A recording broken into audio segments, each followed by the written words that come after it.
Arranqué de nuevo, y en cuanto di la vuelta del cerrito por la carretera, vi que ahí estaba la entrada de un panteón muy viejo, de esos con la reja de hierro oxidado y cruces tan viejas que estaban en pedazos, con nombres que ya ni siquiera se leen. Era lo único que había en esa parte del camino. ¿A dónde se había ido la persona que llevé? Muy buenas noches, comunidad, les agradecemos de corazón volver a estar aquí y estar listos y listas para ser testigos de que lo paranormal está mucho más cerca de nosotros de lo que creemos. Agradezco especialmente a la gente que ha confiado en enviarnos sus historias. Y les recuerdo que si han enviado las suyas y aún no aparecen, no desesperen. Vamos a tener que hacer especiales cada vez más largos para ponernos al corriente, pero por ahora es momento de dejarse llevar, de apagar la luz, si pueden hacerlo, y dejar afuera todos los problemas que tengan, todos los pendientes, porque por unos minutos van a dejar de existir. Ya estás entrando en Relatos de la Noche.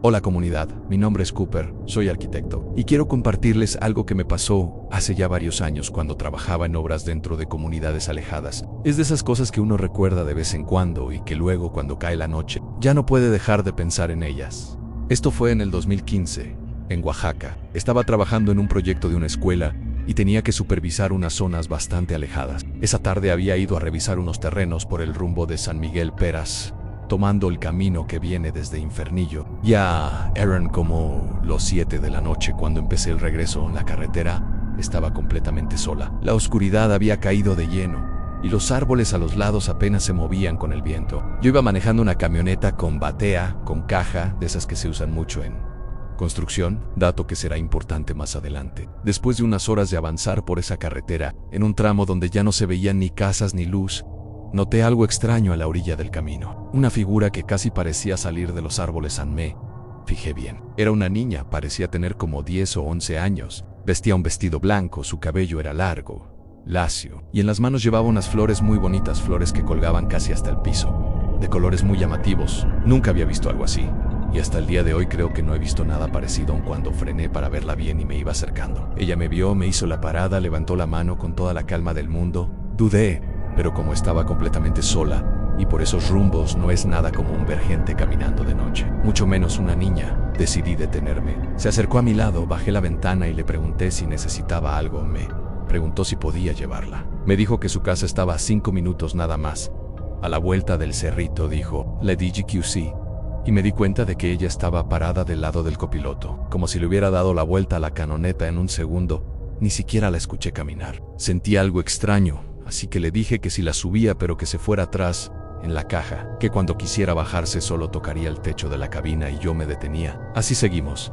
Yo iba pendiente del camino, medio revisando el retrovisor, aunque estaba tan oscuro que apenas alcanzaba a distinguir algo allá atrás. Pasaron unos minutos y de pronto escuché los golpecitos en el techo, como había dicho. Me orillé, bajé el video del lado derecho y le pregunté si estaba segura de que quería bajarse ahí, y es que era puro cerro. No se veía ni una luz ni una vereda. Me dijo que sí, que su casa estaba justo detrás del cerrito y que desde ahí podía seguir caminando. Antes de que se fuera, le pregunté si me podía vender una de esas flores que llevaba, que quería llevarle una a mi hija. Eran muy bonitas y, les repito, muy diferentes. En ella solo me miró y me dijo que no, que esas flores eran para adornar su casa, y se fue caminando entre la maleza y la oscuridad. Arranqué de nuevo y en cuanto di la vuelta al cerrito por la carretera, vi que ahí estaba la entrada de un panteón muy viejo, de esos con la reja de hierro oxidado y cruces tan viejas que estaban en pedazos, con nombres que ya ni siquiera se leen. Era lo único que había en esa parte del camino. Sentí la espalda fría. Seguí manejando, pero ya no se me quitó la sensación de que algo muy raro había pasado. Unos días después llegó una autoridad del pueblo a mi oficina para revisar algunos avances del proyecto. Estábamos platicando y decidí contarle lo que me había pasado. Cuando le escribí a la niña con las flores, se quedó callado. Me preguntó si no me había espantado, si no me había pasado nada, porque, según él, lo que vi no era bueno, lo que vi no estaba vivo. Me dijo que ahí en ese panteón estaba enterrado una niña que había muerto en circunstancias trágicas, que desde entonces de vez en cuando alguien la veía pidiendo ayuda en la carretera y que, según se contaba, los que la dejaban subir terminaban teniendo accidentes. Me quedé callado. Ya no supe qué decirle. En lo que me pregunto, comunidad, es qué hubiera pasado si le hubiera abierto la puerta del copiloto, si me hubiera dado una de esas flores o si simplemente no me hubiera parado, porque tal vez solo son cosas que se cuentan, y en realidad los accidentes se les ocurren a quienes deciden ignorarla y la dejan ahí, a su suerte, en la oscuridad de la noche. ¿Ustedes qué harían si se la encuentran? Muy buenas noches, comunidad. Me llamo Arturo Gutiérrez, Y lo que voy a contarles le ha dado vuelta a mi cabeza por años. Desde que era niño, pero ahora que tengo más de 40, es cuando me cuesta más entenderlo, aceptarlo incluso. Esto pasó en una casa entre los límites del Estado de México e Hidalgo, en un pueblo pequeñito, rodado de cerros, de esos lugares donde la oscuridad de la noche es completa y se pueden ver cielos llenos de estrellas y donde todavía se cuentan historias antiguas, de luces que flotan en el cerro, de sombras, de brujas. Hay muchas historias de brujas ahí. Pero lo que más se cuenta en mi familia es lo que le pasó a mi tío Mario. Yo tenía unos 8 años cuando llegó a quedarse unos días con mis abuelos. Ann dijo que necesitaba un descanso, que quería aclarar la mente. Recuerdo que llegó callado, con una mochila y que desde el primer momento se notaba raro, como oído. Mis abuelos pensaban que le había pasado algo, pero que no se animaba a contárselos. Así que le dieron tiempo. Le dieron su espacio. Pasaba los días caminando por los alrededores, sin decir mucho. Se sentaba en la banqueta frente a la casa, como si esperara algo. A las noches cenaba poco y se metía temprano a dormir, y nadie quiso presionarlo. A mí me decían que no hiciera preguntas, que lo dejara en paz. Hasta que una madrugada simplemente ya no estaba. Fue mi abuelo quien se dio cuenta. En la cama estaba tendida, la puerta del cuarto abierta. Pero él no estaba por ningún lado. Salieron a buscarlo, no había ruido, no había vecinos despiertos, y al poco rato un señor del pueblo les dijo que lo había visto subiendo al cerro. Solo, sin chamarra, como si no le importara el frío tan maldito que hacía. Así que subieron a buscarlo, le gritaron su nombre. Buscaron durante días, pero nunca regresó. Nunca supimos más. En esa desaparición fue un golpe durísimo para la familia. No tener respuestas, ni una pista, una carta, nada. ¿Y si algo le había pasado? No teníamos ni un cuerpo al cual llorarle. Eso es lo peor que te puede pasar. El cuarto quedó cerrado. Mi abuela nunca dejó de esperarlo. Pasaron 30 años. Yo crecí, me fui a trabajar a Pachuca y ya solo regresaba de vez en cuando al pueblo. Paro Hayes, poco. Todo esto volvió de pronto. Fue un conocido del pueblo quien lo dijo. Un señor de confianza, amigo de mi abuelo de toda la vida. Había subido al cerro por leña con su bisnieto. Ya bajaban, cuando, al doblar por un sendero, vieron a alguien sentado en una piedra. Un hombre solo. El señor le ofreció ayuda, pero el hombre le dijo que no, que vivía ahí, más arriba, en el cerro, que solo estaba descansando un momento. Al señor se le quedó viendo. Algo en él le parecía muy familiar, pero hasta que lo dejó, hasta que iba bajando hacia el pueblo, fue que le cayó el 20. En cuanto llegó, fue directo a casa de una de mis tías. Preguntó por fotos de Mario, y mi tía, sin saber bien a qué se refería o por qué, muy asustada las buscó. En un álbum había fotos de un cumpleaños, de unos meses antes de que Mario desapareciera, y al verlas, al pobre señor casi se le cae el alma al piso. Era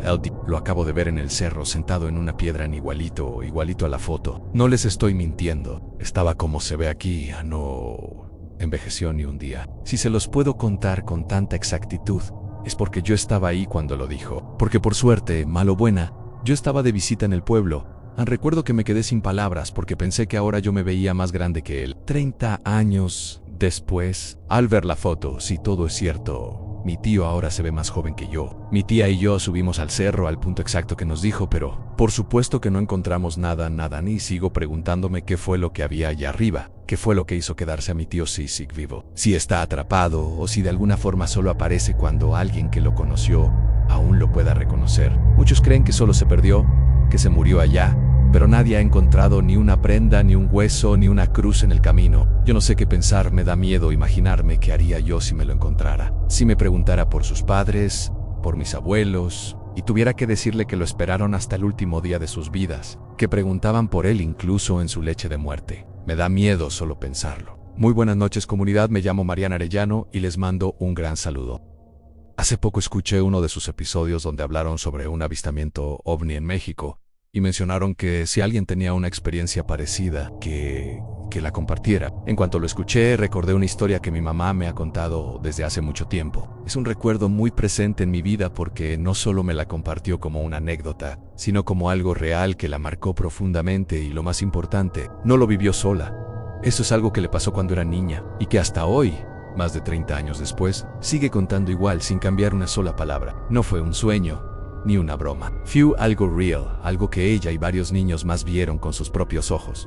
Esto ocurrió en La Rinconada de Michoacán, un pueblito que está muy cerca de Zamora. Era una tarde cualquiera. Mi mamá tenía unos 10 años, estaba en la calle como siempre, con sus amigos y vecinos, jugando, nada fuera de lo normal. Serían como las 7, tal vez 7:30 de la noche.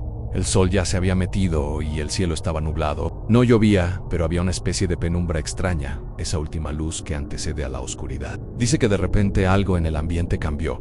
En ella lo describe así, como si todos al mismo tiempo hubieran sentido que debían mirar al cielo. Y cuando lo hicieron, ahí estaba. Un objeto enorme flotaba justo encima de ellos.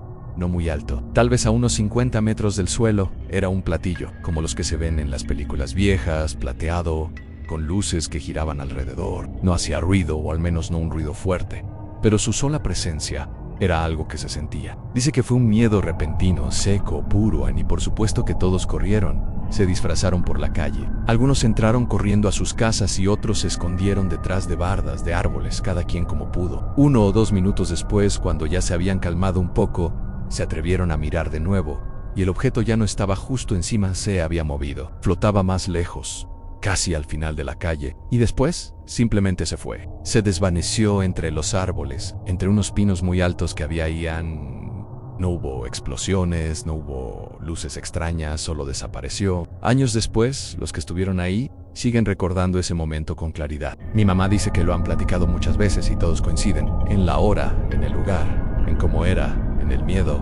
En ella dice que no fue un sueño, no fue un invento de niños, no fue una broma, fue algo que vimos todos y que nunca se nos va a poder olvidar. Y aunque nunca se volvió a hablar de eso de forma oficial, aunque nadie más en el pueblo quiso tocar el tema con seriedad, ellos, los que estaban en esa calle esa tarde, saben perfectamente lo que vieron y están seguros de que eso no era nada de este mundo. Mi mamá les agradece por este espacio, donde se pueden contar historias que suenan imposibles, pero que resuenan a veces con gente que ha tenido una experiencia similar.